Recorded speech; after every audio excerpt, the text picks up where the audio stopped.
these things want, and why are they here? You still don't get it, do you, boy? They have recruited the rich and the powerful. They're running the whole show. Wake up! They're all about you, all around you. Blinded us to the truth. Take a look. They are safe as long as they are not discovered. I don't know what they are or where they came from, but we gotta stop them. Stay away from me. Put these on. They have us. Look at them. They're everywhere. Our owners. We have no other choice. I don't like this one bit. Leave it alone, man. It ain't none of my business, ain't none of yours.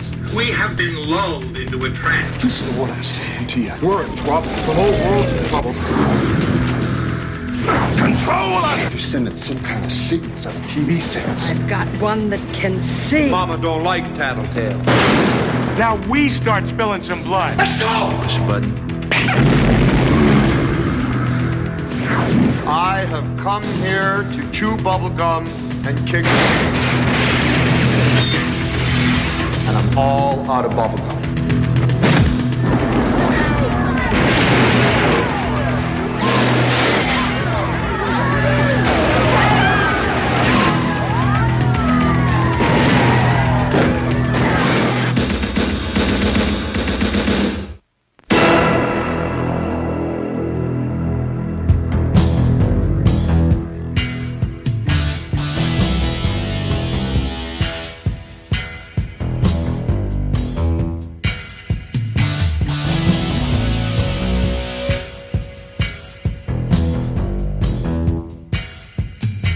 Hello, everyone, and welcome once again to Geek Fest Rants. My name is Carlos Perone, and joining me today I have a pair of Steves. Say hi, Steve and Steve.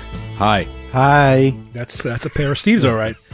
Today we are going to be tackling a commentary of John Carpenter's They Live. Now, Steve, why don't you tell me a little bit about this film, and I will start queuing up and give everybody their usual cues. We are watching the Blu-ray version, which is the latest one that came out. And right now we are on the menu, and I am about to hit the play movie icon now. Is this actually part of Carpenter's Apocalypse trilogy, They Live? So we consider that? I think we mentioned it last time. Yeah. That between... Would it be Prince of Darkness, The Thing, and In the Mouth of Madness? Those comprise the... That's essentially, yes. yeah. Mm-hmm. Okay. Okay, we have the Universal logo up, the old Universal logo. Alive Films presents. Now, They Live was part of I believe, a 3-picture deal that Carpenter had with Universal to produce low-budget films. John Carpenter's They Live, and we're in, everybody.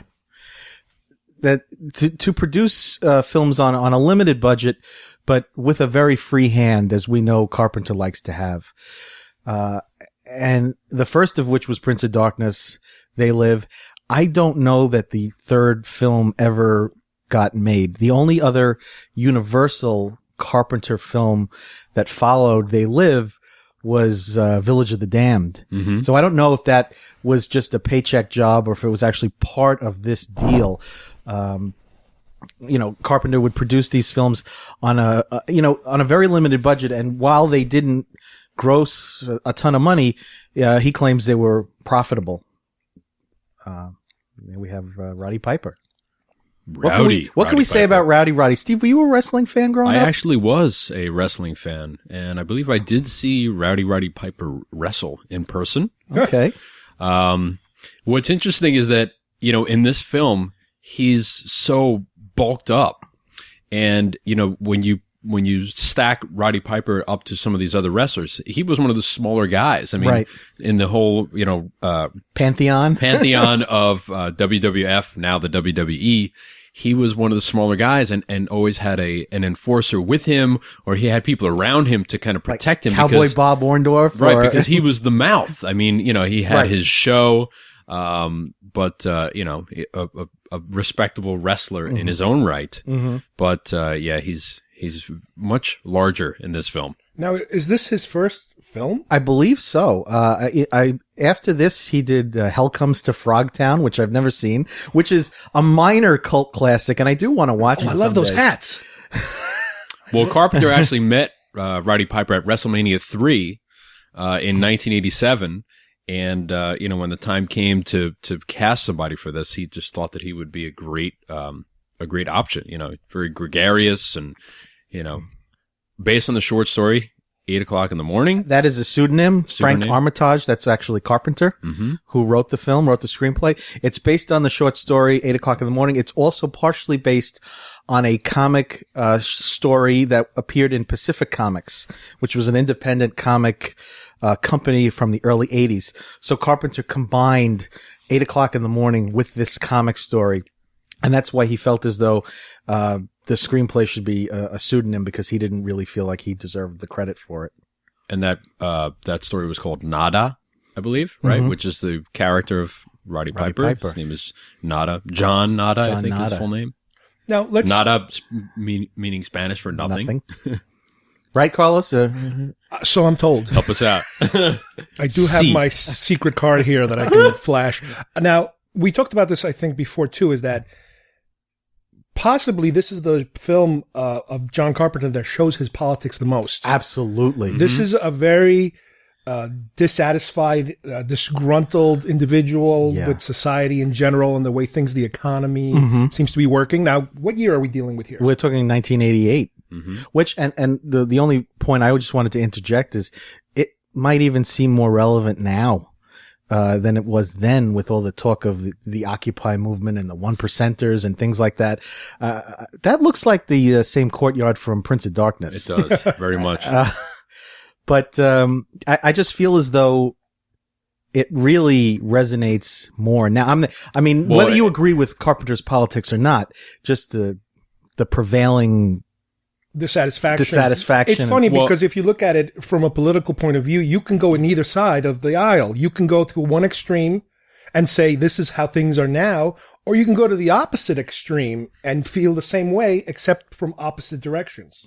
Well, and even more so than a political, just a societal, dynamic that exists with, personal privacy and, with technology being as advanced as it is now, our civil liberties are at the top of the conversation list, because there's so much access that corporations have to our personal information, predominantly by our own choice. Go ahead, market to me. When I walk into a store, I want you to know, who I am, much like Minority Report. So that proposed future is happening right now. So that's why I think that this film, the attack on consumerism that is this film is so relevant in in the 21st century. Right. There's no denying where Carpenter's coming from. Whether you like to flip the story around to suit your own needs, yes, he's definitely coming from a lefty side. Oh yeah, without question. And just to piggyback onto what Steve said, not only is it the knowledge of the society has of who we are, but where we are. With GPS and CCTV everywhere, there's the invasion of privacy goes to the physical level as well. It's funny because this character is almost like a John Rambo type of character. Yes. Yeah. He's strolling into town with a backpack. That's a great point. And he's getting his butt kicked basically by everybody. And I have to say, again, knowing, I knew who Roddy Piper was prior to this. So I remember my first thought, or what struck me the most when I saw this film, was how subtle he is. No, he's such a maniac when in his wrestling persona. He's a character. Yeah. But he really dials it down for this role. And I was actually very impressed. I'm actually, oh my goodness. I was actually very surprised that he wasn't able to parlay this into something more, like The Rock has. Keith David. He looks the same in every movie. He does. And he doesn't age. No, he doesn't. And this is Keith David's casting is following Carpenter's penchant for casting guys that he's worked with before. And Carpenter's players. Yeah, Carpenter's players. His muses. Yes. And if I'm not mistaken, and somebody will correct me if I'm wrong, but I believe that this part, Keith David's part, was written with him in mind. Yes. And I think his character's name is Frank. It is Frank, yeah. As well.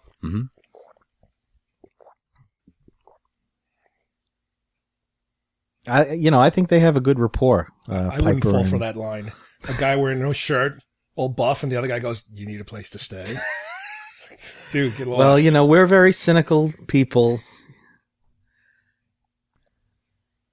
Let me also just say, this is the first time I see this on Blu-ray. This looks good. Oh yeah, Yeah. It looks. For It some always reason, looked kind of grainy. I always felt Yeah. it was like a '70s looking film, but this looks pretty good.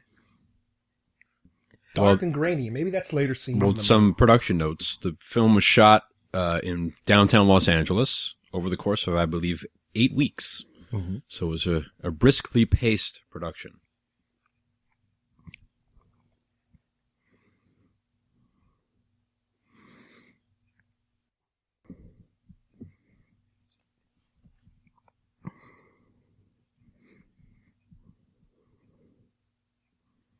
What do we know about the score? Was it Howarth Alan and, Howarth? and Carpenter? Yeah. Mm-hmm. When I hear the music, especially the opening theme and the music that we're hearing right now, I think of like hobos on a train. I think of the Dust Bowl. A slight westerny type of a little bit of a twinge to it. westerny twinge to it, and There's no creepiness to it. Carpenter, I think it's safe to say his favorite genres are westerns and science fiction. Peter Jason. Another guy. Another one of Carpenter's boys who appeared in Prince of Darkness. Yeah. An untimely end for him in that film. Everyone looks so clean, though, in the hobo village. Again, even for the time, I think this might be a little exaggerated in terms of it's a modern version of what maybe the 30s were like, with these villages popping up. Well, I don't think it would. I honestly don't think it's exaggerated. I mean, in terms of the Depression. No, I'm talking about for the 80s. Oh, in the Depression, in the real 1930s Depression. Oh no, you might be right. These villages would pop up, but for the 80s, I don't think they ever got that bad. At least for regular middle class Americans. I mean, you could find something like this for immigrants or stuff like that, but here they're pushing it a little because that's his message. Now, like every other movie that was made at this time, there are plans afoot for a reboot, that is supposed to hew a lot closer to the short story 8 o'clock in the morning. And this was announced last year that Matt Reeves, who directed Cloverfield, is going to do it. And supposedly his take on it will be a lot less satirical than Carpenter's. I mean, Carpenter, he just never misses an opportunity to take a shot, to take a stab at the man, at the authority. But I think this one is going to be a lot more straight up. Right, because I mean, even right now, you're hearing the director's philosophy through this character, and there is no real mystery right now. There is no thread. There is no fantasy or sci-fi or suspense. Now this is just a down and out story we're watching at this point. Exactly. This could be the Grapes of Wrath, on a low budget.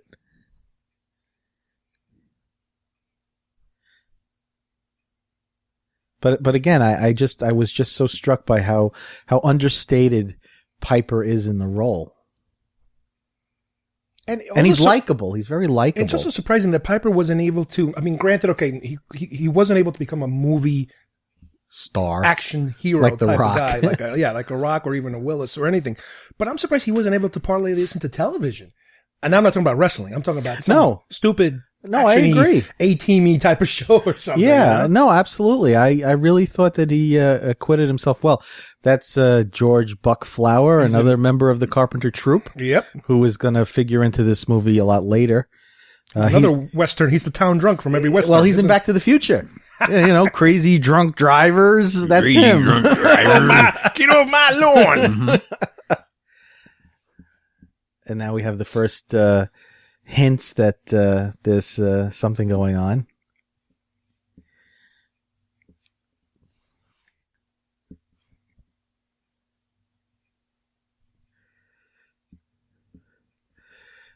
Oh, some pain. Yeah. They're displaying some cranial pressure. Something's happening.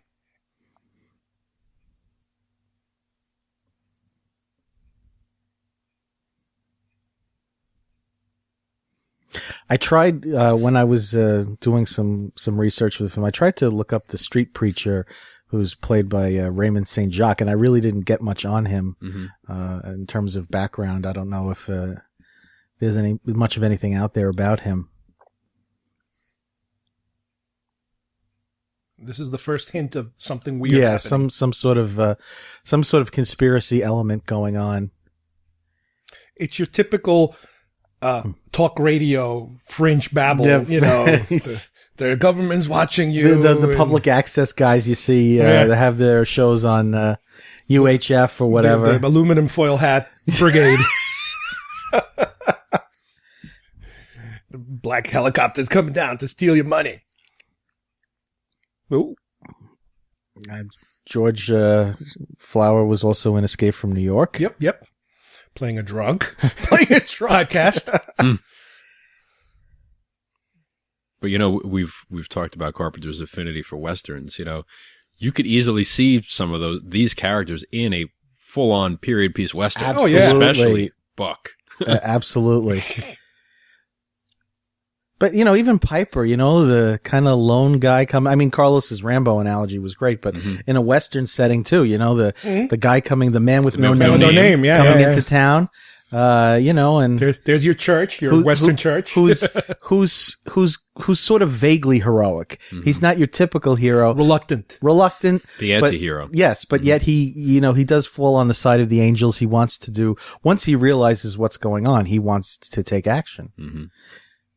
And what is it that every night scene, it's like John Carpenter's, it's his night. It's like his cinematographers. Right. During the day, I don't know what movie I'm watching, but you're at night and it's him. It's John Carpenter. That's a great point. It's like, damn it, how does he do that? But now he's worked, and now this film was shot by Gary Kibbe. Mm-hmm. Prior to that, he worked with Dean Cundy on several films. So, it's got to be his influence.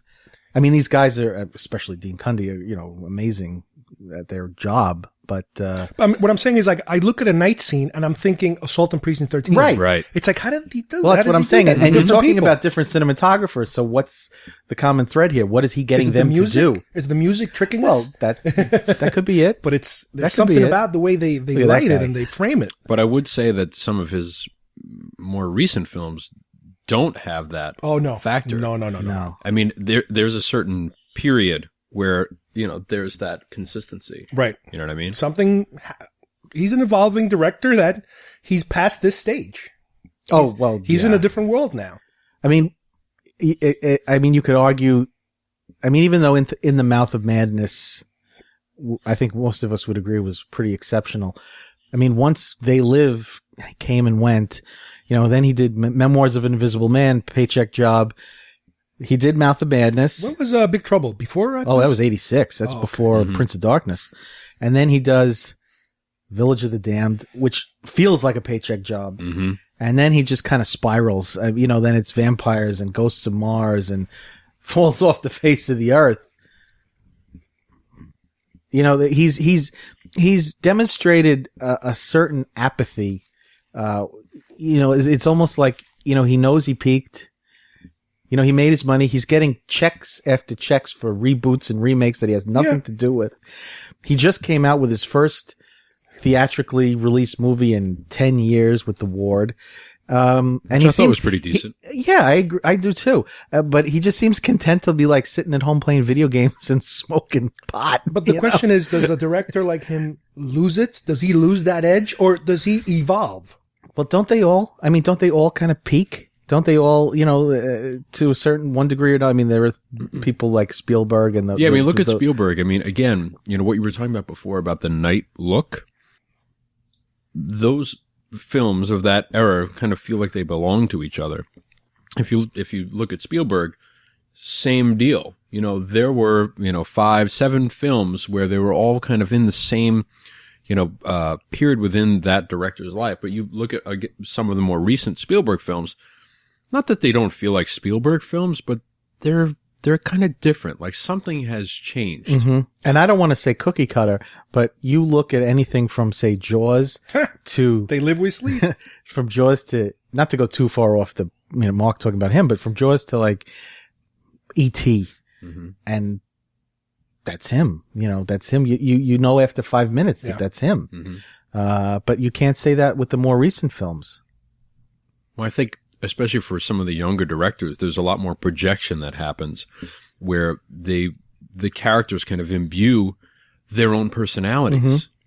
Especially for writer-directors where they're crafting the story and, it's their own personal experiences are like, shading the performance and, kind of who these people represent, by his own admission, Spielberg, has talked at length about this and that, you look at Close Encounters of the Third Kind, that was made before he had children. So once he had children, it was almost impossible for him to even conceptualize something to say, what is this guy nuts? Like, I can't even have this in my film because this is so far beyond the way that I personally feel. Or how he felt about the Nazis after Schindler's List. Right. And say, I'm never going to use them as villains again. But, and they develop certain directors, and you can say this about Carpenter, they'll have a certain actor who is kind of like their muse. I mean, Steven Spielberg has said, not necessarily in a ton of films, but Richard Dreyfuss was his guy. I mean, they did Jaws, they did Close Encounters, and Always, that was sort of him, and Carpenter had Kurt Russell. I'm not saying Kurt Russell was necessarily supposed to be John Carpenter, but I think the argument can be made.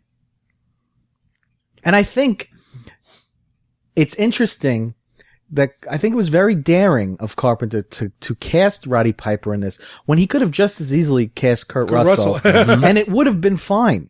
I think it would have been fine with Kurt Russell. Although the pivotal fight scene would probably be extremely different. And we'll get to that. We'll get to that at the appropriate. A lot of editing involved, probably. Oh, yeah. I can't wait. So here they are. They're putting their glasses on. And we're starting to kind of get a sense that something is not what it seems to be.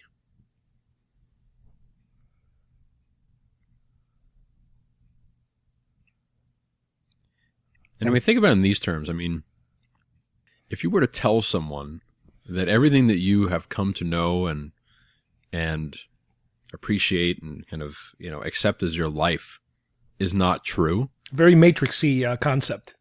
Like, just to try to wrap your head around that. Sure. So the resistance is very understandable. Absolutely. As more and more people are, their eyes are opened in the movie. So.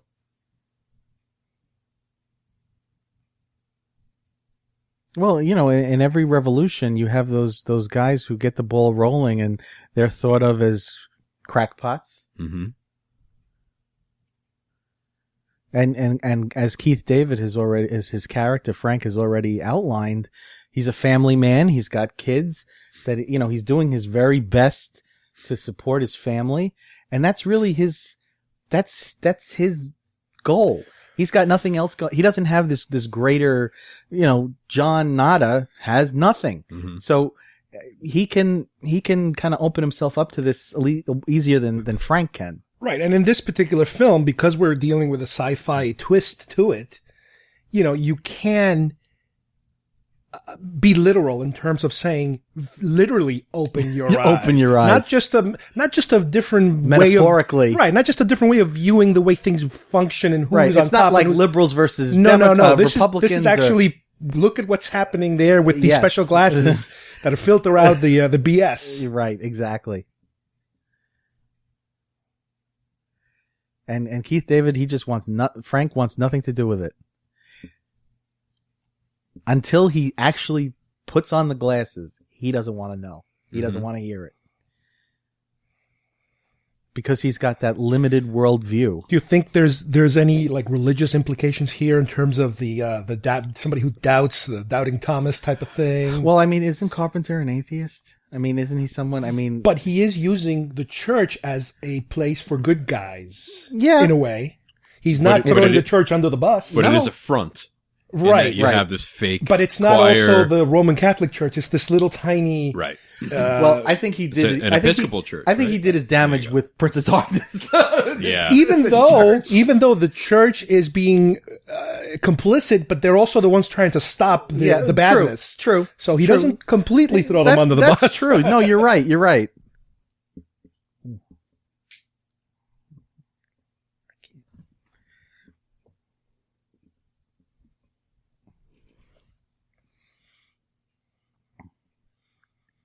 Uh-oh. The blind priest, I believe I remember him from the TV series V. Oh, he was on V. I think he played one of the Not the miniseries, the TV. the TV series. Okay. Yeah, I think he actually played a one of the reptile creatures.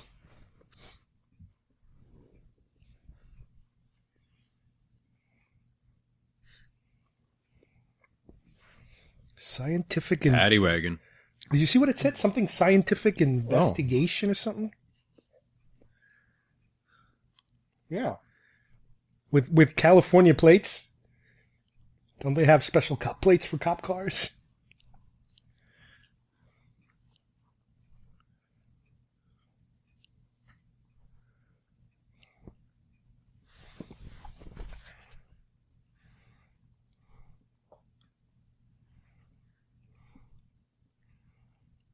Yeah, it seems to be an unusual raid on not necessarily on the camp, but on the church. Which is essentially where the broadcast is coming from. Right? Right. Which 'Cause is the guy who's on they've the TV traced the just- broadcast. Yep.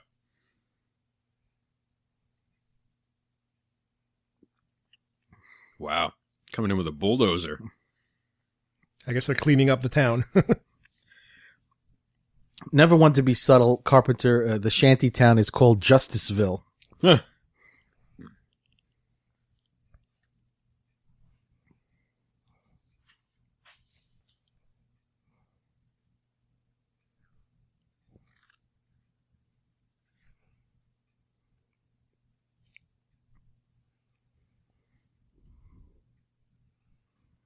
Which you kind of wonder, why wouldn't that have happened way earlier? How long do you allow a big group of people to take an area like that? And Unless the powers that be just finally zeroed in.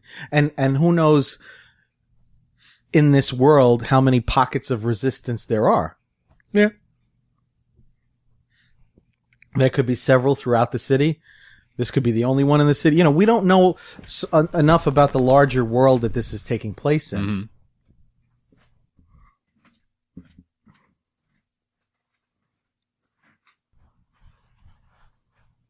Did you see this in the theater?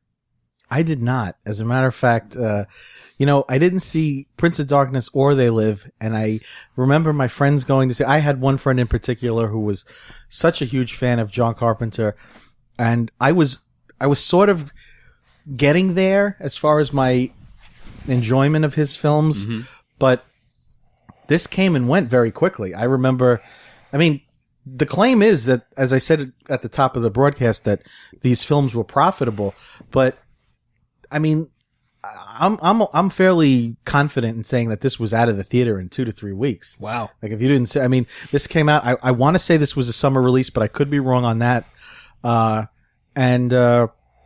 The films didn't last, but once I did see it, and once I got a copy of it, I just kept watching it over and over again. November. November, It was released in okay. November. Of what year? 88. 88? Well, the purported budget was $3 million, and box office was $13 million. So that does make sense that it would have been pulled relatively quickly. Oh, come on now. Beating up on a priest. A blind one, nonetheless.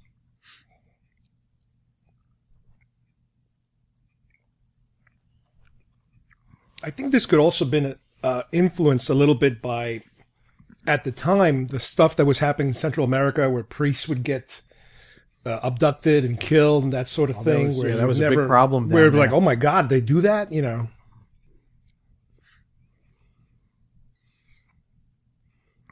So right here, you're getting the sense that John has those heroic qualities. He wants to save this kid. Oh, out.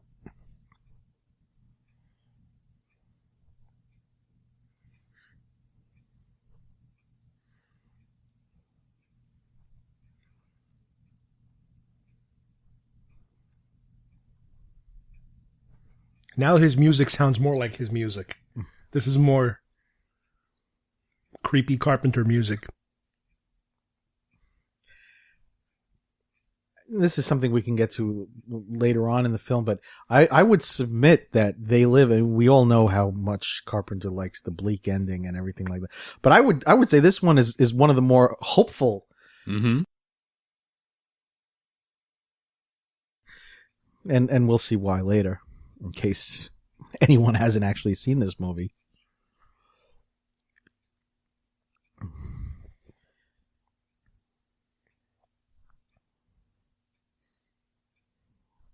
You think there also might be a little bit of 1984 in this film? The Big Brother's watching type of overtone? Absolutely.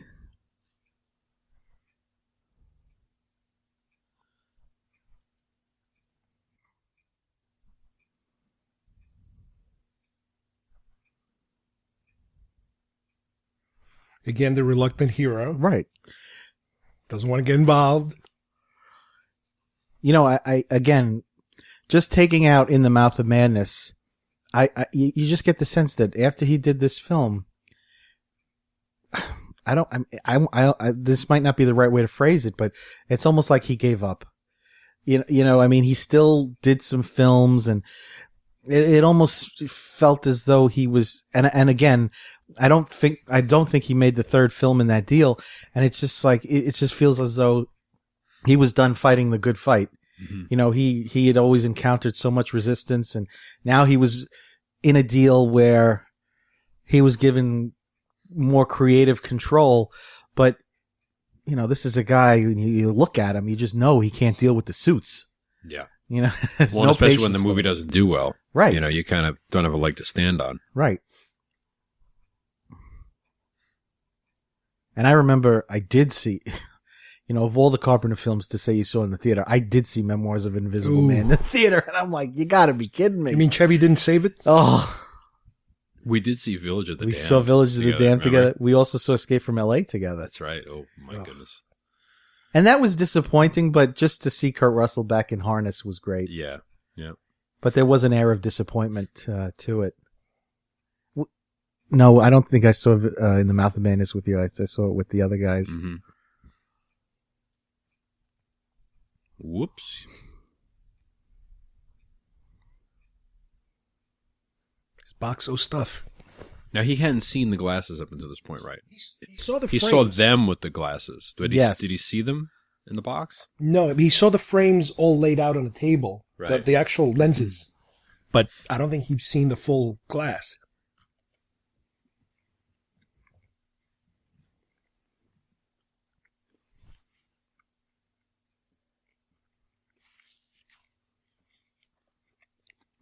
Now, would you guys put They Live in your top 5 of Carpenter? Because I think I would. It would be the fifth one. I have the Holy Trinity, obviously. Halloween, The Thing, and Escape from New York. Then I would put Assault on Precinct 13. Oh, yeah. And I would put Prince of Darkness, too. Prince of Darkness. Love that one. Prince of Darkness is starting to sneak up on me over the years. Oh, that had me from the word go. This would be Big number Trouble, 5 Little China. unless Prince of Darkness works you its have way Little up. China. So, yeah, I couldn't. I couldn't. I wouldn't. No, I wouldn't put Little China. Top 10. Well, yeah. Which is, yeah. Which is... There's not that many, but... Mr. Burton? This really pisses me off to no end. We're going to have to hit that one. Big Trouble. We didn't do that one yet. We didn't. We've done The Thing, Escape from New York, and Prince of Darkness. So this is our 4th Carpenter. But I would submit we have to do Big Trouble. Now, would you say his haircut is a mullet? Yes, absolutely a mullet. But it's a big mullet. It's a big mullet. It's like a helmet mullet. Yeah. And he never wore his hair like that in his wrestling he always had days. short hair. Yeah. My biggest memory. There you go. There you go. Now, it's interesting to note that there is an artist, a graffiti artist who has taken his cue from these billboards. Have you heard that? Is that a fact? Is that comedy fact? No, that's not a comedy fact. That's a real. I forget. This is where he's getting it from. Yes, and it's funny because this was brought to Carpenter's attention. An interview, and the artist's name escapes me, but I read this just very recently, and he gives all the credit to They Live. But Carpenter was asked, well, has this guy ever contacted you to thank you for inspiring him? And he said, no, but he said, that's cool. I'm glad, I'm happy for him. But this guy has made quite a little career out of it. I've seen it, and I always wondered if there was a connection. Yeah. Other than just us thinking, oh, how cool that would be if it's real. Now, let me ask you something. Do the glasses make you see in black and white also, or that's just for our effect? I think that's an interesting question. I honestly don't know. The artist's name is Shepard Fairey. Yes.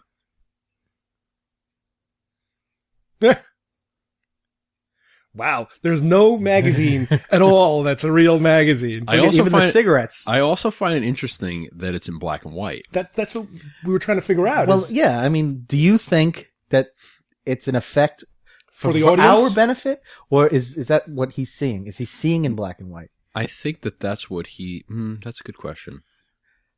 That maybe it's an effect of the glasses. Oh my God. Yes, I think it's the glasses. So it's Just filtering out. That's great. right. Yeah. What do you think Entertainment Weekly would say? Have sex. In defense of. Consume? Yeah, I'm gonna sue them. You should. Yeah, How we dare got to they? sue them. Yeah, Let's talk about that later. Yeah, seriously. But I mean, as far as it being a creative or a plot device, it's very telling because you look at colorized films. Whoa. You know what I mean? Something that's not supposed to be color. It's supposed to be black and white. The black and white world is the way it's supposed to be because that's the way it was created. Mm-hmm. That's the reality of it. Okay, now we've just seen the alien makeup. I think it's pretty effective. Yeah, that's pretty cool. What you looking at? Now, I believe Jeff Amata, the stunt coordinator, who we can talk about when it's more appropriate, plays most of the aliens. He's the one who gets, Really? I mean, of the male aliens, it's usually just the one guy. Why? Because of the mask fits him best? I guess it's just easy to, just all right, you go and do it,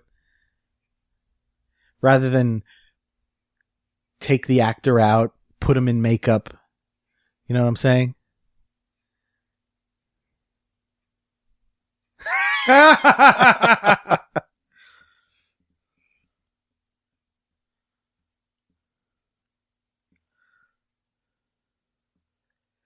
Now, having just recently revisited this movie, again, Sleep.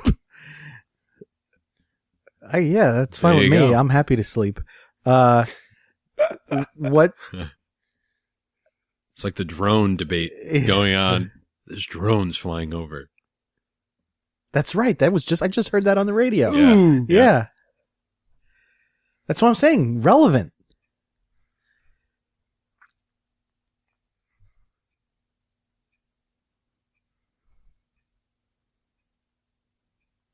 Now it's this element of the film that to me harkens back to the look at the maid. Look at the vacant look in the maid's face. That this kind of harkens to the 50s sci-fi. Mm-hmm. The Invasion of the Body Snatchers. Yeah. All that kind of stuff. And I love the music.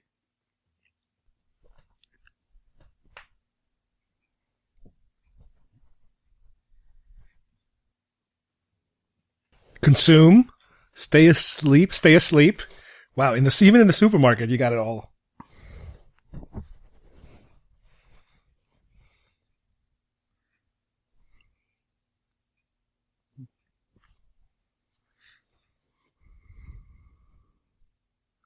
I like the music here too.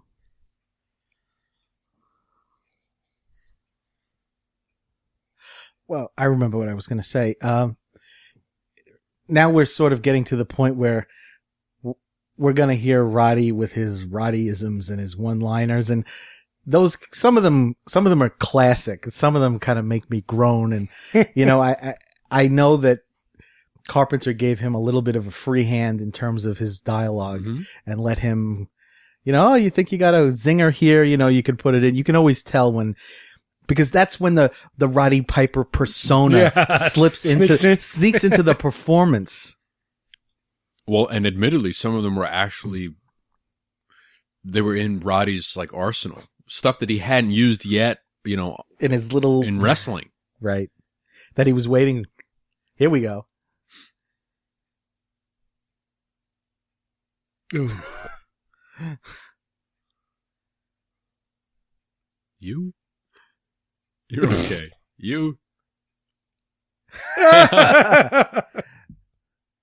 First time I heard Roddy curse. Formaldehyde. Nice.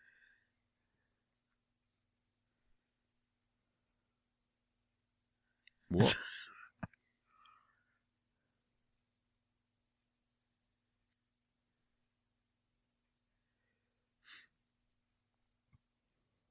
I guess in his this wrestling days, he wasn't allowed to curse. No, it was on regular TV. And I think that's why he had to come up with all these different catchphrases and saying, because you couldn't curse. I don't think they can curse now. I mean, no. Not even in live performances, non-television. Oh, I have no idea. I was really not much of a wrestling fan. I remember paying attention to the first WrestleMania. Was it the first WrestleMania when Mr. T? Mr. T and Hulk Hogan went up against Piper and Bob Orndorff, and that was what I remember. Well, that might have been WrestleMania 3. Really? Yeah, because I don't think it was the first one. Okay. Yeah, I wouldn't. Mm-hmm. But I just remember Piper.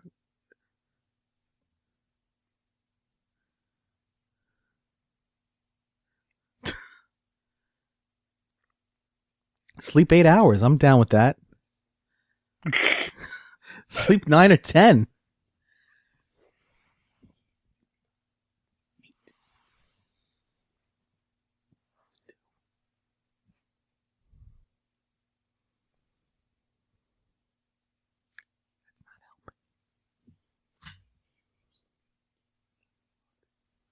Now here we're getting a sense that the cops, you're getting a sense that there are humans who are complicit in the conspiracy, if you will, with the aliens. Now he's doing what he does best. Yeah, you had some ass kickery. Some ass kickery.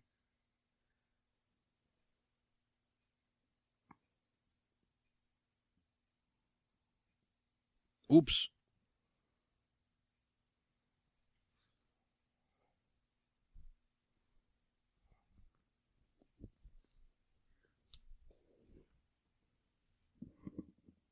Oh, we're getting to a very classic moment.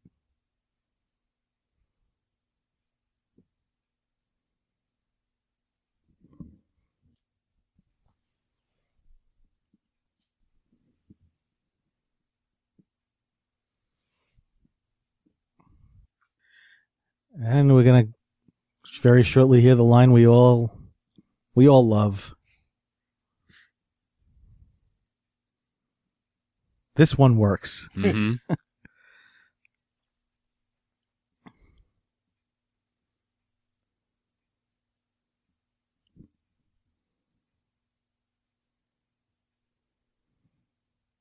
And I'm all out of bubblegum. Oh.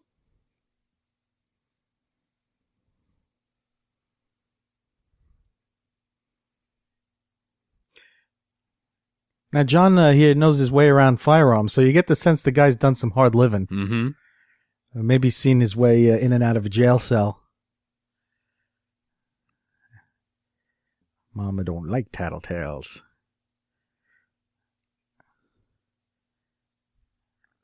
Now, you see, the only problem with a scene like this, in a way, is that when you try to compare it to normal life, you're going to say, well, what they're saying here is they're trying to explain like a mass murder spree. that you wouldn't be able to, like, what happened? Why did this guy go into a bank and blow everyone away? Right. Well, yeah. But in this, obviously, situation, it's different. Well, you have the media and the cops complicit with a, look at that. You talk about 50s sci-fi. Mm.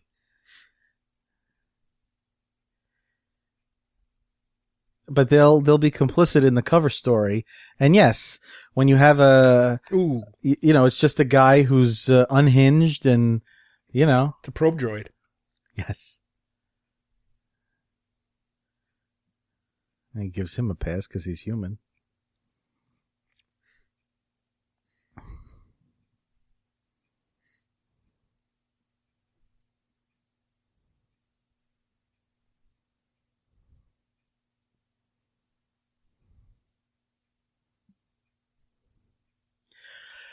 Now, I'm going to just assume everybody's seen this movie. Everybody who's listening to this has seen this movie. And I'm going to bring up what I feel is the biggest flaw of the movie. The movie's weak You link. hate Meg Foster and her Alaskan Malamute eyes. Those piercing eyes, they see in my soul. Oh my! Icy cold water. Oh, she's such a bitch.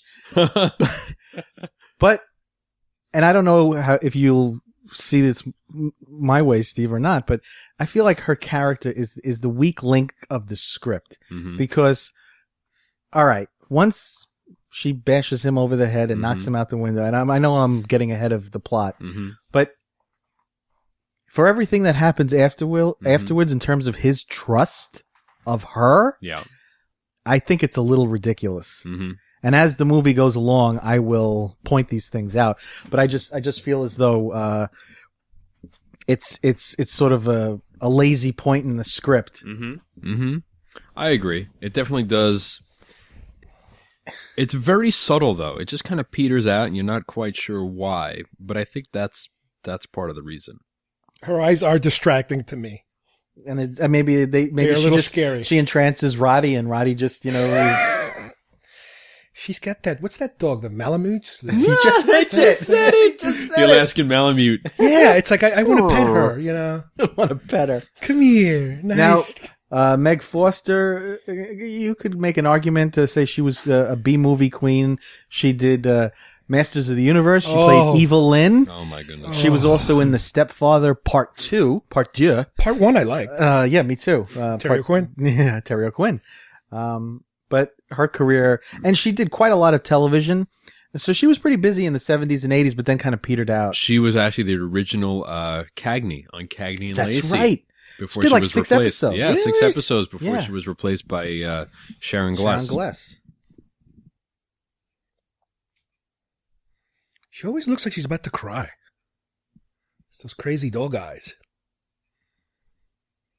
Oh, she was in Best of the Best, too, with Eric Roberts. Oh, You remember that? Yep. And the dude from, what's that, Touched by an Angel? The other angel? I forget his name. oh, is he pretending to be blind? Yes. Which one are you, Steve? The one on the right or the left? Are you the bear? I think I'm the guy on the right. Okay, you're the bear. They both look like bears to me. Not that there's anything wrong with that. Nothing wrong with bears.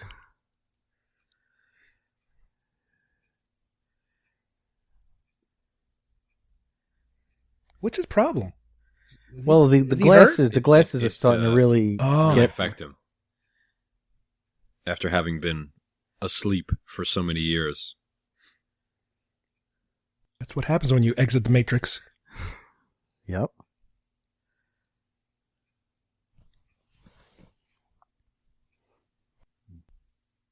These glasses make you high.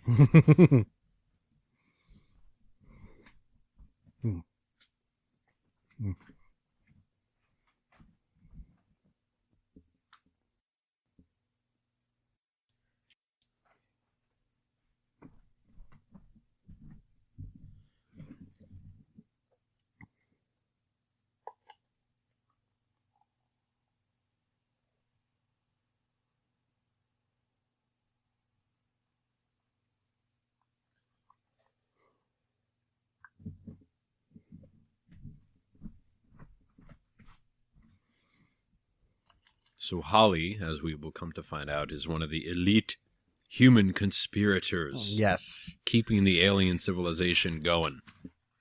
And the backstory behind the aliens is that they are essentially just tapping the Earth for all of its resources, and then they're going to move on to somewhere else. Again, another nod to, environmentalism. Consumerism. Mm-hmm.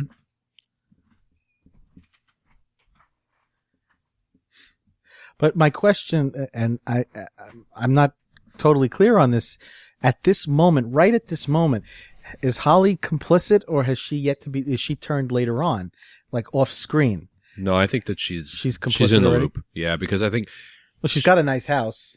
she works for the TV station, Yes, right? yes. So yeah, I think that she's totally knee She's deep already- in it at this point. And that's my point.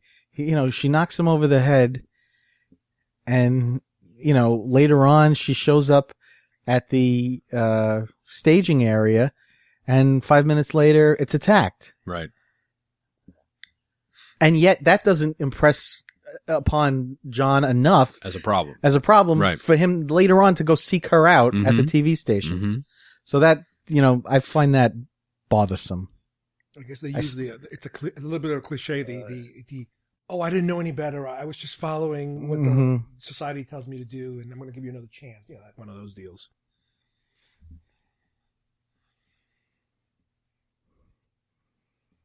But I mean, not to say that there weren't stuntmen in this movie, but having Roddy as the lead, I mean, you had a guy who could fight, you had a guy who could do a fall, you had a guy, you don't have to hide his face. Yeah. It's perfect.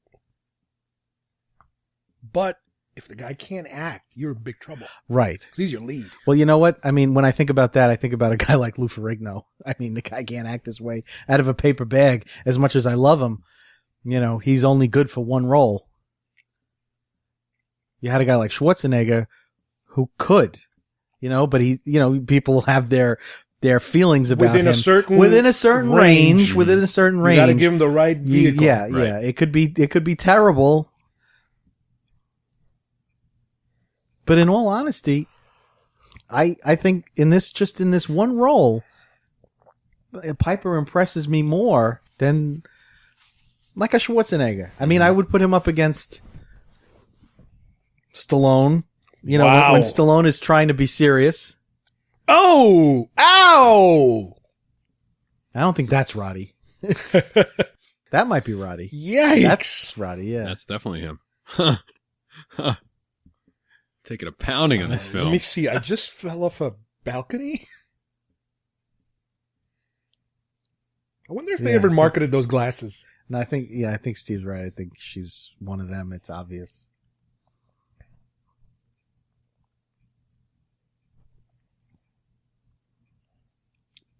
You're saying she's in complete cahoots, or she's just helping the man? Well, no. My question before that I asked was, she gets into this thing with him. Is she already one of the human conspirators, or is she already been turned? And I get the sense how much does she know? She's already one of them.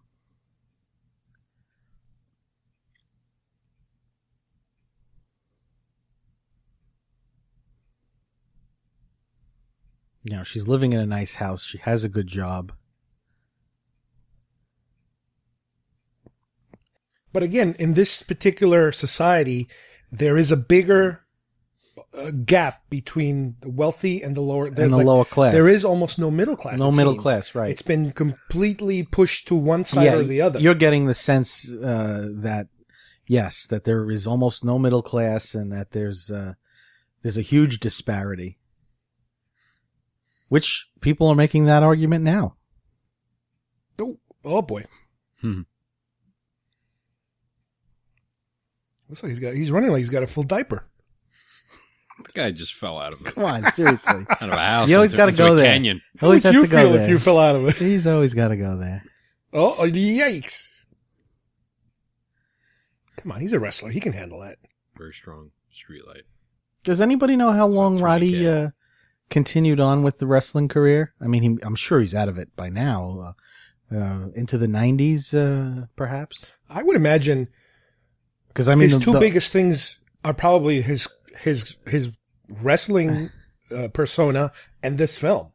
Right. This is probably what the two things he's probably... One of the things that I remember him more for was that he had that talk show within the wrestling, and he did, I don't know how much he wrestled as opposed to being like the manager or the enabler character. In which case you could go on doing that past your physical prime. Yeah. I mean, I'm sure he did very well for himself, but he just never broke through this. Yeah, I was never a big wrestling person. Yeah. Piper's Pit. Mm-hmm. He billed himself as being from Scotland, but he's actually Canadian. With the kilt? Mm-hmm.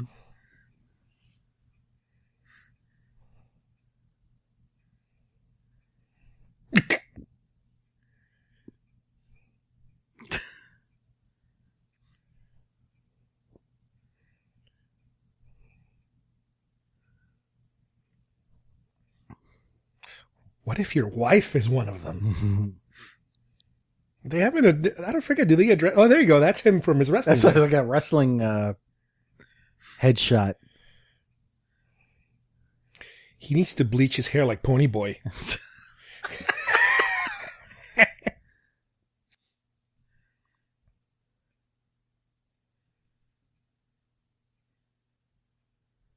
Was he looking for Oscar the Grouch? So in October of 2012, Piper announced on his Twitter page that he was working as part of an upcoming wrestling game on Facebook called Warlords of Wrestling. Oh my God. I know, I'm pretty sure he wrote a book about his life. Mm-hmm. Uh-oh.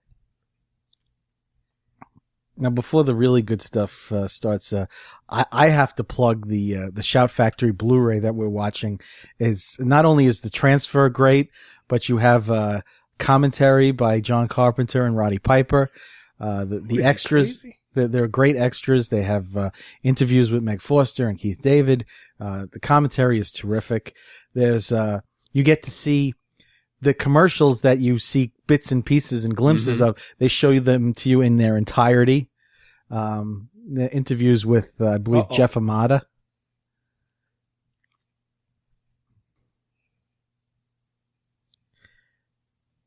Carpenter.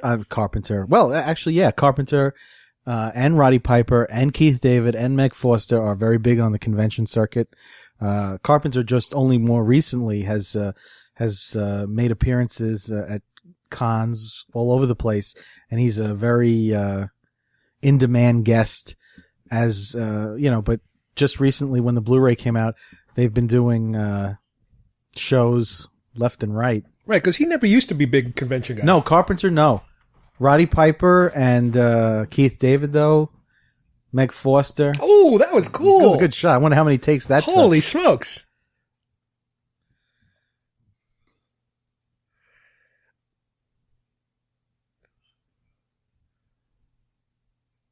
Oh, here we go. Oh! I love the sound effects. You know what? I know they rehearsed this like crazy. You know, I believe they rehearsed the fight for about 3 weeks, and this probably took, I want to say, 2 days to shoot. But it looks like they connected on some of them. You know, it just looks. And I know that some of the pavement was painted. They have mats, rubber, yeah, painted to look like the pavement, but.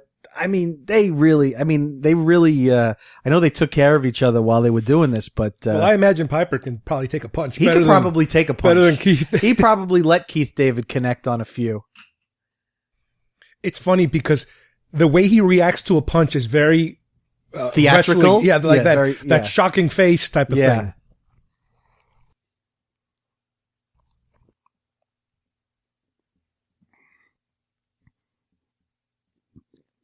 And I think it's very safe to say that this is the iconic moment in the film. I mean, this fight goes on for at least 5 minutes. If anybody would like to take a bathroom break right now, you can probably return and the fight will still be going on. This is where people go to get their popcorn in the movie theater and come back. Oh, but this is the greatest part of the movie.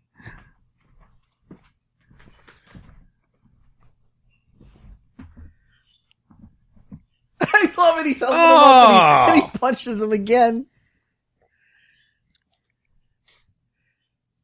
Oh, you dirty mother.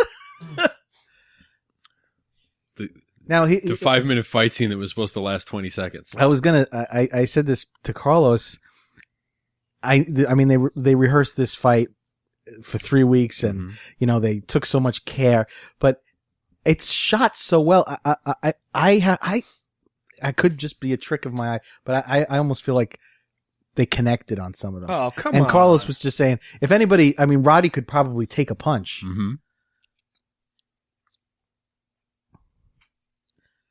Carlos, I think you and I should do this at the next Geek Fest. So? Well, for any South Park fans out there, oh yeah, they recreated this fight shot for shot. Cripple fight. The cripple fight.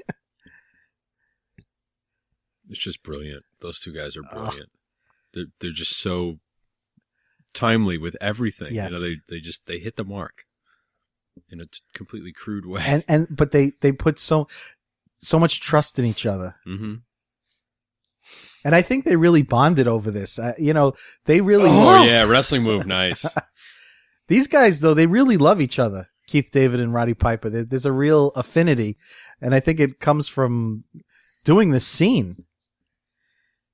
I mean, it's almost in its own way.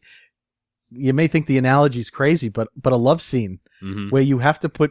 No, don't look at me like that. That you have to put so much faith and trust in the other performer. I have to leave now. All right, go. I'm very uncomfortable. Really hurt you. We don't need you. There's something about love As he's scenes and going fight off scenes on his nether regions. All right, now this It's is like a little love ridiculous. scene. This is your version of a love scene, huh?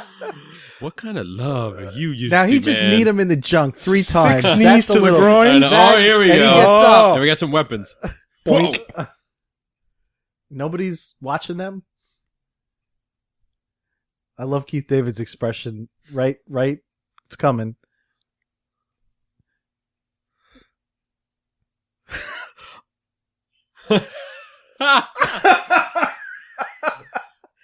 And he's gonna let, but it's great. They throw down the weapons and they just keep going at him. Oh, with look their at fists. that! Look at that bump on the back of his head. Look at Oh, his back of his head. gross. Oh.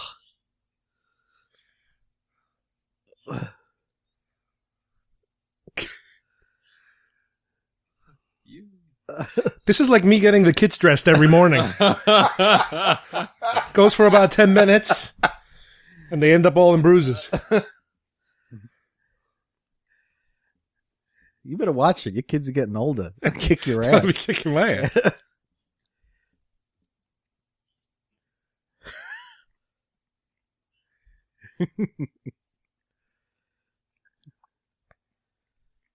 This might just be my Why favorite won't he just moment. put him on, though? I mean, It's like it becomes a matter So of principle. stubborn. Yeah. This might be my favorite moment in a Carpenter film. It just might be. I thought it was the knee to the groin there, favorite Well, moment. the whole fight. look out.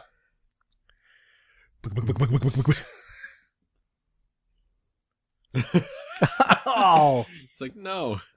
How did you get up? Oh, here we go. Yeah! Oh! Stop. That's called a suplex, by the way.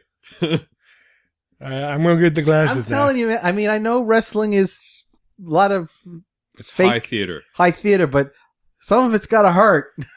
Oh, it does hurt. These guys get pretty banged up.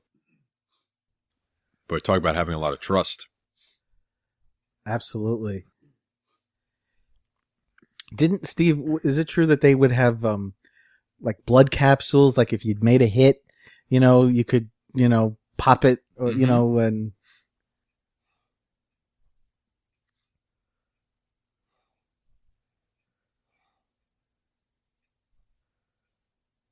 I think wrestling is still as popular as it ever was. It's huge. Nice. Oh, jeez.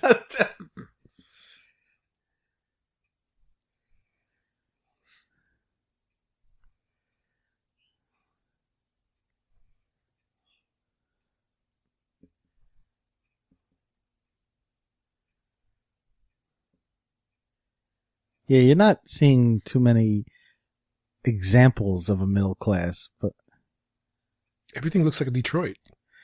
Yeah, everything is like the Bowery.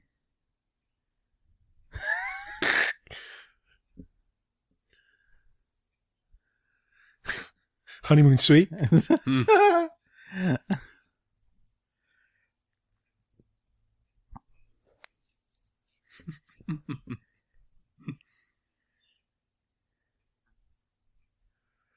This reminds me of the bonus scene on the Avengers at the end, after the fight. Or they go to Sharma. So Sharma, they're like, they can barely move.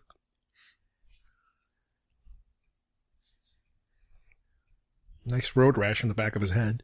Now we know Roddy didn't do it. Does anybody have any favorite Keith David performances besides this film? I mean, it's the obvious. The thing is, he was in Platoon. He was great in Platoon. Yeah. He's sort of in Platoon, he's almost like the older, wiser, mentor-y kind of guy to Charlie Sheen's character. He was good in Quick and the Dead. Yeah, he was. Oh, yeah, that's right. As the shootist. And of course, he's great in The Thing. Steve, what happens now?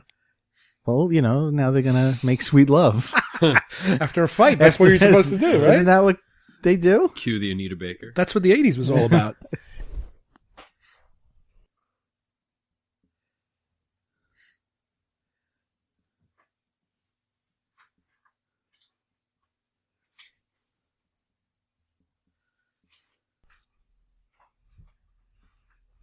Here we go.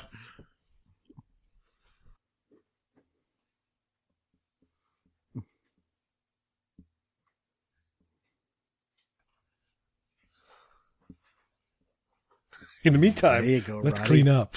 Yeah. It's a pretty good makeup job on them. They do look like they've been pummeled. Yeah.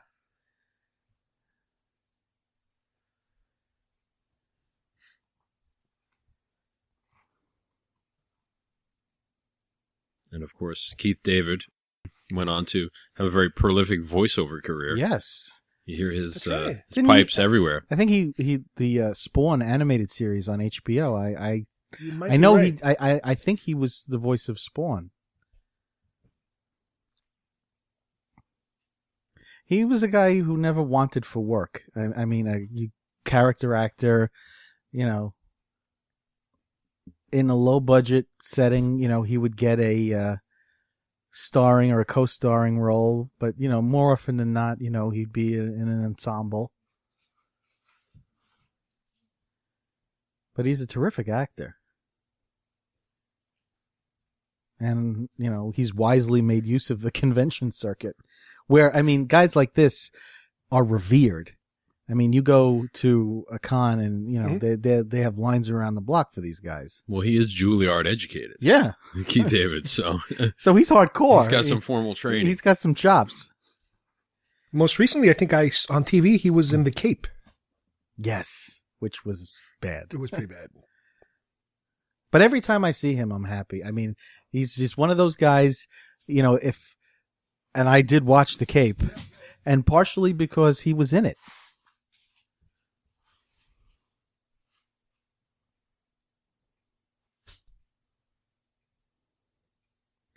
It's funny. I've always meant to watch Hell Comes to Frogtown. It has a cult reputation. Not anywhere near this film. Oh. Not anywhere near this film.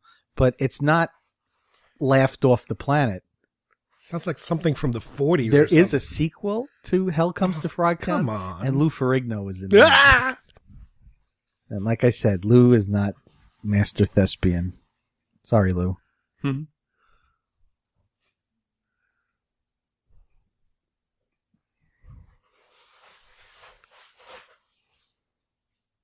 It's Peter Jason. Now, didn't Carpenter put Peter Jason in Prince of Darkness Yes. as kind of an afterthought? Oh. Like the movie was either much of it was shot because he's only in a very concentrated point in the film for a very short period of time. I remember you guys mentioned something about with the that. Riptide guy. That they shot it afterwards so he didn't have to interact with anybody else. Mm-hmm.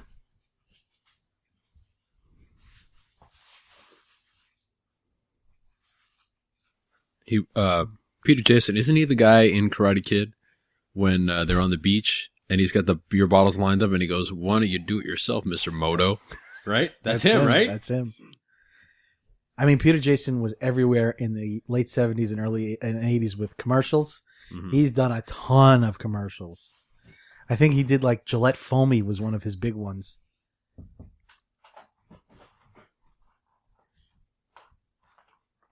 I forget. I don't know if he's in any later Carpenter movies, Peter Jason. I don't know. He's in Mortal Kombat. I know that. I haven't seen that. I saw that movie in the theater. So did I. That was the last time I saw it, too. It doesn't hold up. Let's put it that way. No. The soundtracks are better than the yes. films. Yes.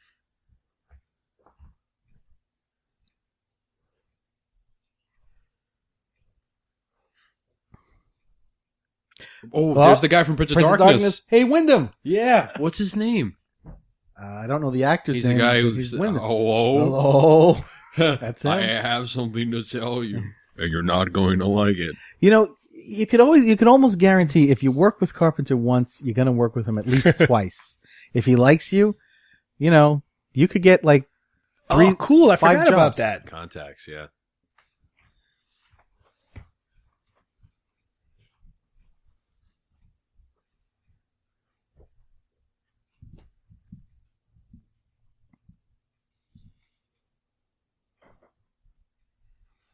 Except for the spike. Is that Cheech or Chong?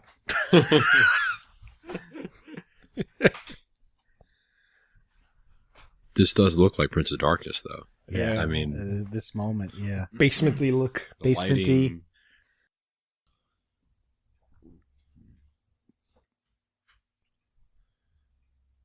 Commies. Now, come on. That's Today a little, you be terrorists. That's a little silly, even for the late 80s.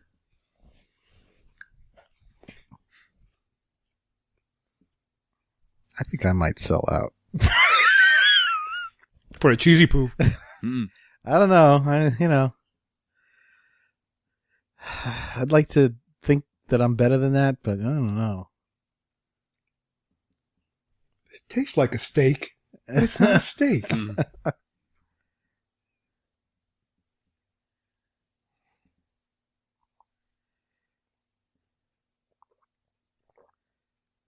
Exposition.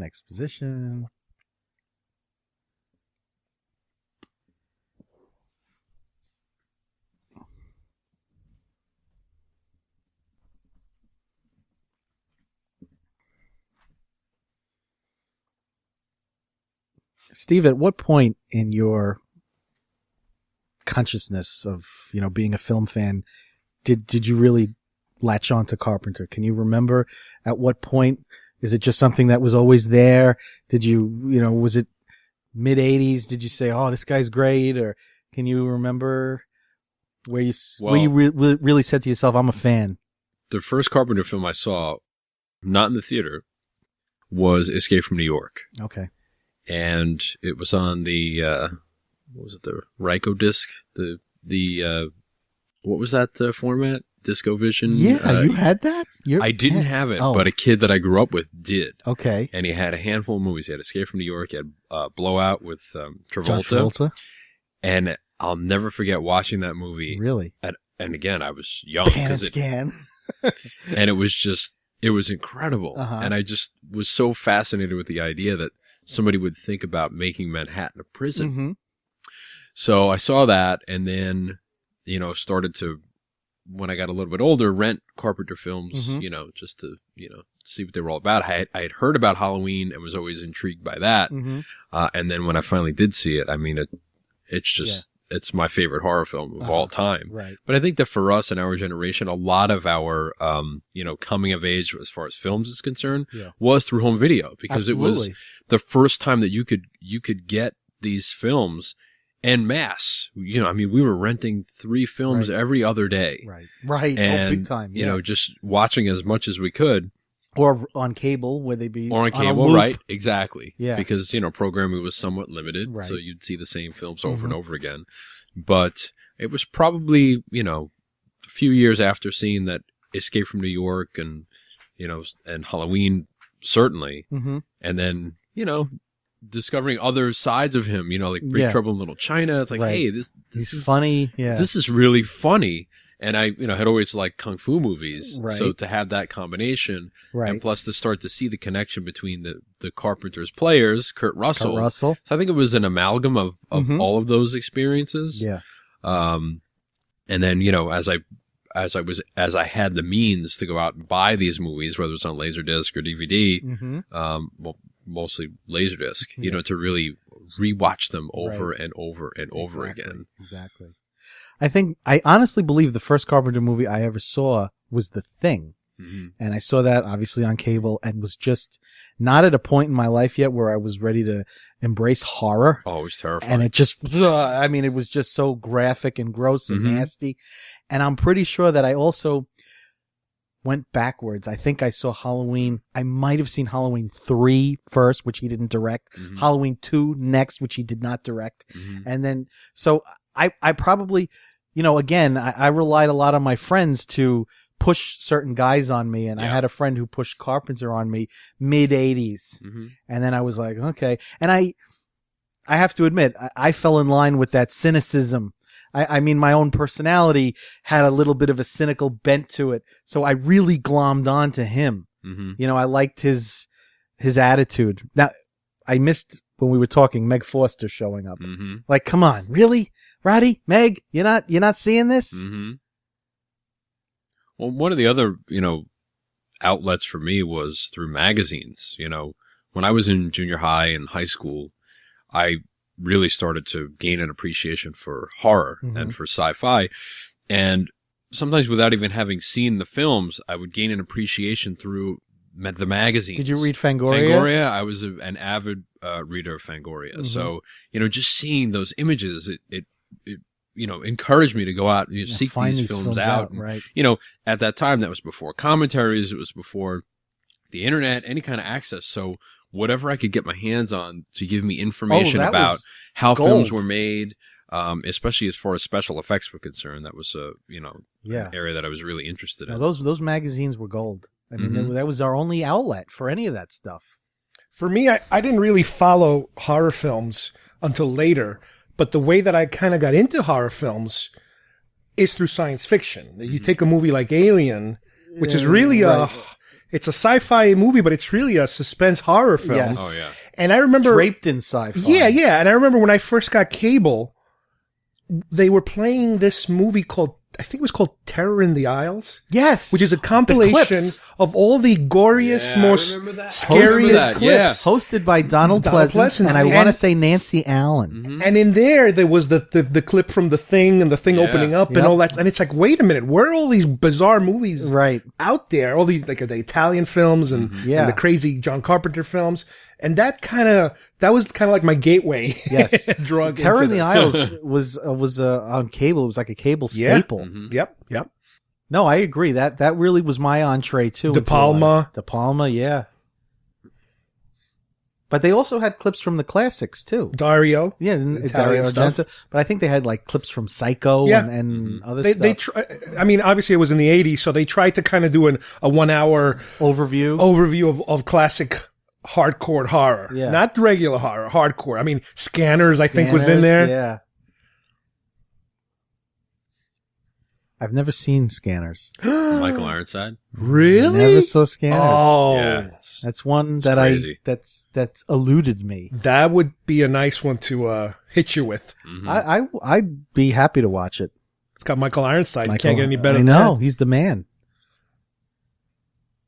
And now we get more sci-fi. Meanwhile, in THX 1138,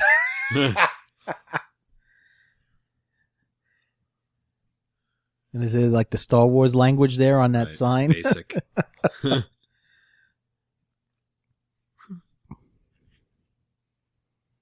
But you're talking about the classic horror films. Again, through a publication, it was a book that I think my uncle might have had it, and it went all the way back to the Vincent Price era and before. Oh, like the Draculas. Yeah, and it was like it was a history of horror films, and it was all the pictures were black and white in the book. Just going through that and starting to develop like my building blocks to understand like, all right, all this modern stuff is cool, but this is where it came from. Absolutely. Again, I totally see your point there, because once we were sort of weaned on these films in the 70s, late 70s and 80s, but then with the advent of home video, not so much cable, but home video, VHS and laser, I went all the way back to the beginning. I went to the Universal Monsters and the Hammer British horror and the Vincent Price. And I really fell in love with that stuff. And I have to be honest with you, that's the horror that I really, as much as I love our Evil Deads and our 80s and all that stuff, those were the films that I truly fell in love with. And these are the films that Carpenter and his contemporaries loved. And they didn't necessarily copy them. They just went, they just took the next logical step. Right. Is this supposed to be like the correspondence dinner? Yes. This is the White House press dinner.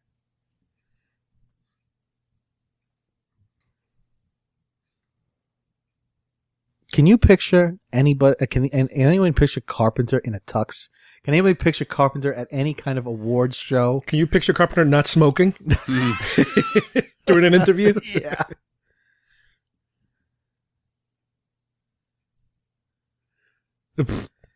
She's a hot number. Hubba hubba. With his mustache, his Goose Gossage mustache.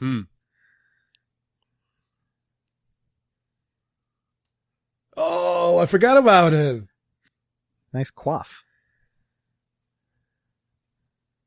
This is probably the only sober scene he's ever done. It's the cleanest I've ever seen. Yeah, he's drinking. So he is drinking. Always connected to the booze, to the hooch. George is no longer with us. I believe he passed away in, I want to say 2004. And I'm pretty sure he did do a few more Carpenter films.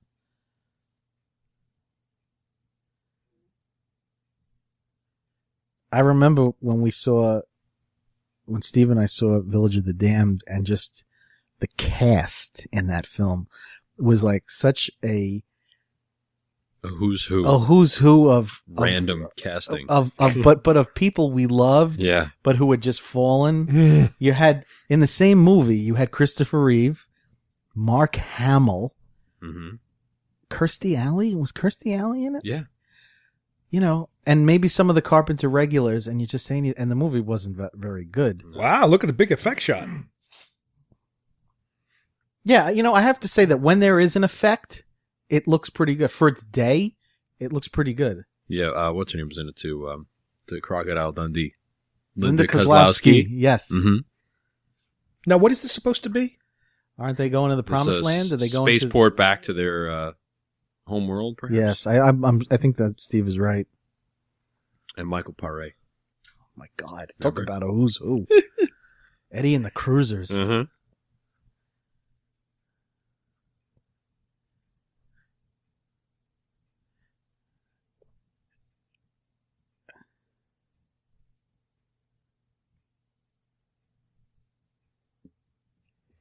Well, they both healed nice and pretty. Yeah, well. Lots of B12. Ointments.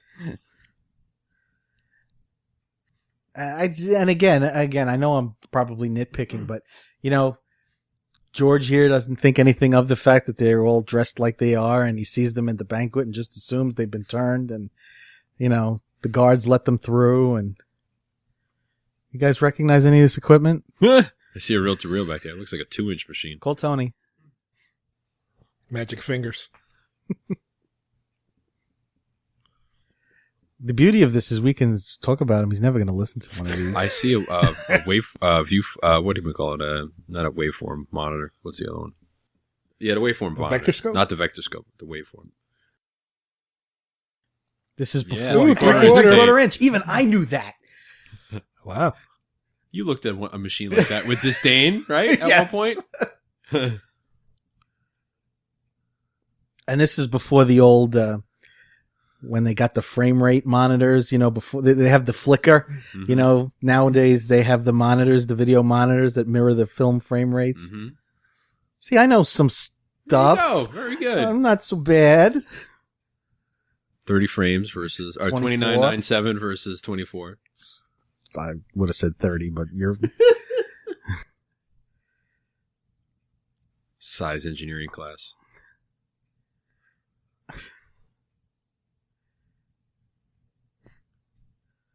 Pull him by his...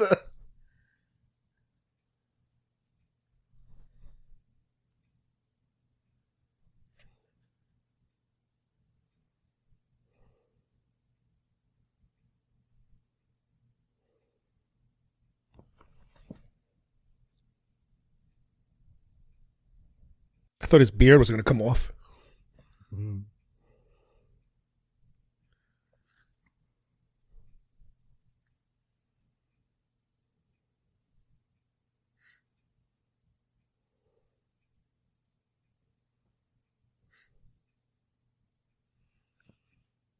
It's like the movie Network, except sci-fi. Yeah, and you know what? I mean, just from I could see this, they didn't do it, but, and as a comic book reader, I probably would have jumped at it.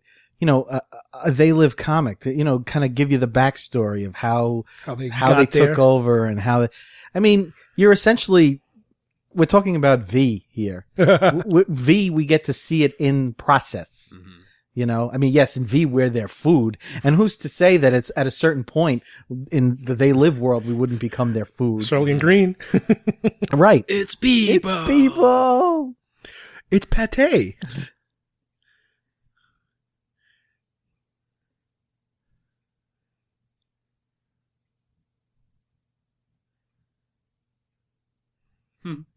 Ooh.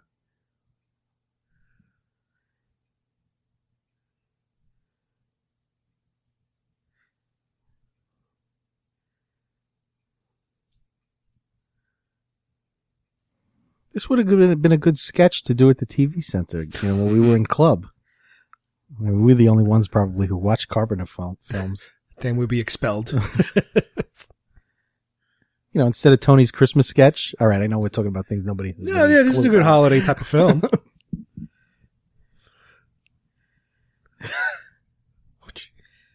So that, again, I know I'm hammering away at this, but he's looking for Holly, and after how many times is he gonna, be screwed over by her? Would it be the first time somebody thought with the little head versus the big head? You got a good point there. I wasn't going there. How you doing? Look at the monochrome computer monitors. What are they playing chess like in The Thing? Nobody said that this was a PG rated commentary. No. So yeah,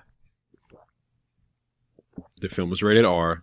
The commentary should reflect that. Yes. What's this rated R? I'm pretty sure.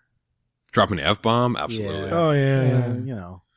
I thought you could get away in the 80s with maybe one F-bomb. Carpenter was all about. He was an R guy. He was an R guy. Because it hasn't really been gross violent yet. Really. No, no. Like gory. When I think of gross violent now, I think of like Rambo, the fourth Rambo. Oh, forget it. That's a whole other world. That's almost like that's like unrated torture porn type of stuff. Exploding almost. Bodies. Explode. Ooh, I don't like the way he was holding that woman. That was a little creepy. They're both wearing construction boots. I was gonna say I never wore work boots. Me neither. I never was Steve, a fan. were you a work boot guy?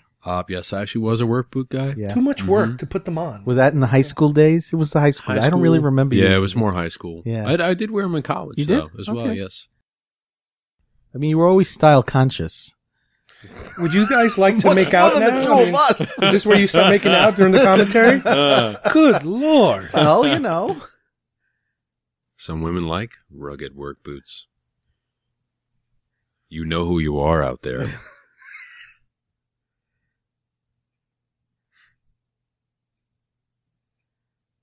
That one soldier guy had like the flashy blinky thing that's in all the sci-fi movies. Yeah, I'm like, I think in we've seen that Aliens before. or one of them. She just happens to appear. Hi, I'm here to betray you again. And, you know, she is quite the fetching lass. For Malamute. Dressed as a woman. Meg Foster is in a film, and I forget the title. Schindler's List? No. Oh. It's a current film, directed by Rob Zombie.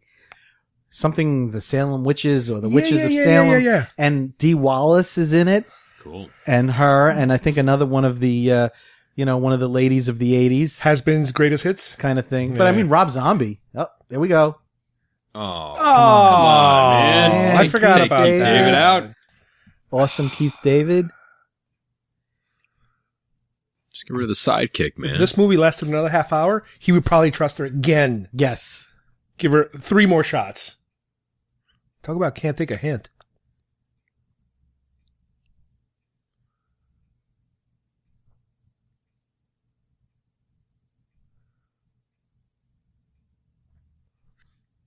You a Scientologist? We're clear? That's their whole thing, clear.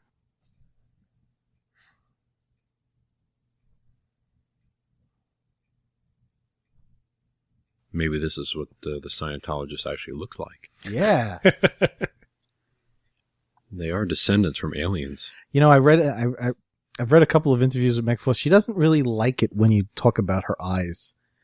Like, you know, it's like, enough with the eyes. Like, I'm an actress, I can act, you know. Why does everybody hook on to that? I will keep that in mind next time you talk to her? You know, at least people are talking about something. Good point. You know, especially as they get a bit older and... You should see her now. I'm sure when she's doing the convention circuit, she doesn't mind people talking about her eyes. Well, if she's, you know... Nice shot, Roddy. For an extra $20, I'll let you take a picture with her eyes. That's like $30 a pop. Yeah, no kidding, man. And this is what really... Let me just rant for 2 seconds here.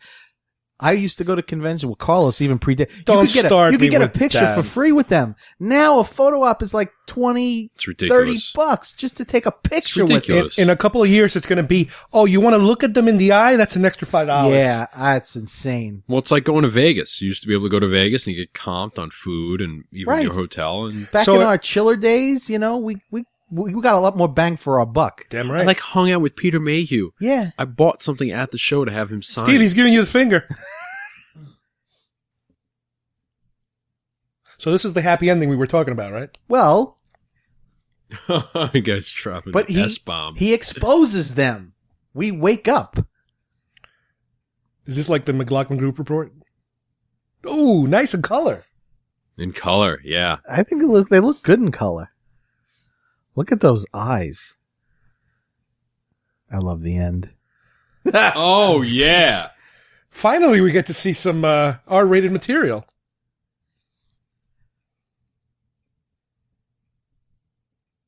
What's wrong, baby? Yes. I think that was Jeff Amata. Awesome. By the way, even the font is the Carpenter. Oh, that's the Oh, that's Carpenter his. font. That's his. Well, at least I don't know if he still does it, but that's his font. That's great. Jason Robards the third. Really? I don't know who he. You know, I don't think anything much happened with him. Larry Franco. Mm-hmm.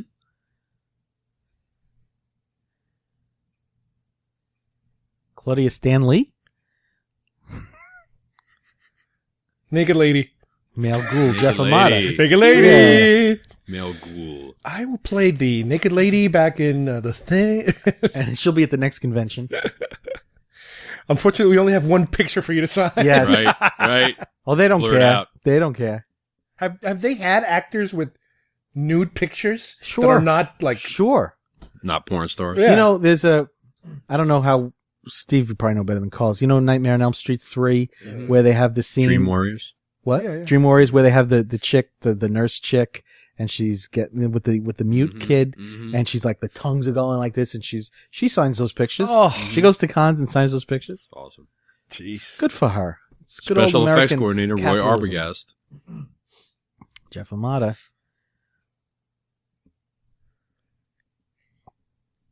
Now, Dean Cundy had obviously moved on to bigger and better things. Although he still credits Carpenter with he's actually Al. I thought I saw him, Al Young. He's like the guy in Die Hard and all he's the Oriental guy. He's in Big Trouble in Little China with the hair. Asian, sorry. Excuse me. Oh my God, I'm going to have to edit the crap out of this. Again. Hey, this isn't like a Star Wars deal. You're always dropping the F-bomb left and right. That's not look.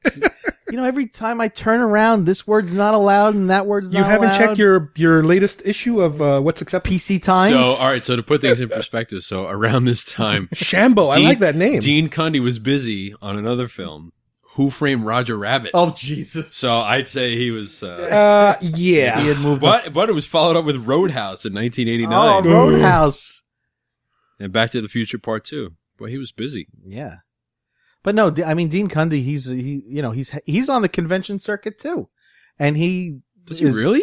Absolutely. Oh, that would be awesome to meet I him. mean, right now, as we're speaking right now, there's a convention going on in Cincinnati. Carpenter is there with Dean Cundy. And I have one of my autographed pals Stalkers. hooking me up, I have a They Live 8x10 of the poster and a Thing 8x10 of the poster, and they're both signing them as we speak. Wow. So this is interesting. Dean Cundy, he goes from Apollo 13 in 1995, he was probably nominated for Best Cinematography, to Honey, We Shrunk Ourselves as a director. So he got into the whole kid thing. Flubber, DP, Krippendorf's Tribe, DP, Parent Trap, DP, Looney Tunes, Back in Action, whole bunch of kid movies. Yeah. Camp Rock, DP. Any more directing or no? No, not that I see. That's weird. Well, I would like to say that this is our last Carpenter But I film, don't think but so. I have a feeling we might be hitting a few more here and there. I could see it happening Yeah. with Well, this combination. I know, no kidding. Well, I want to thank both of our Steves for joining me today. Thank you, guys. My pleasure. I liked watching They Live, or They Live, as my wife referred to it. Before I knew her, when she saw it up on the marquee, the 80s, it was the decade of the demonstrative pronoun bands like the, and so she thought, oh, They Live, cool, let's go see them. But that was before I knew her. It's their Well, you live said it album. straight. Before I set her straight.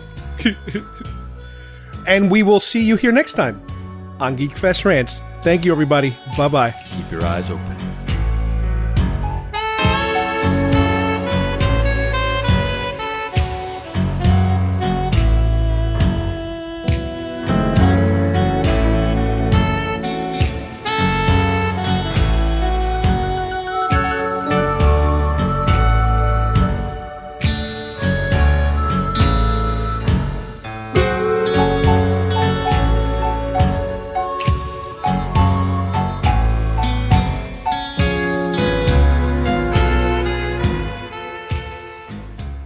I agree with Steve.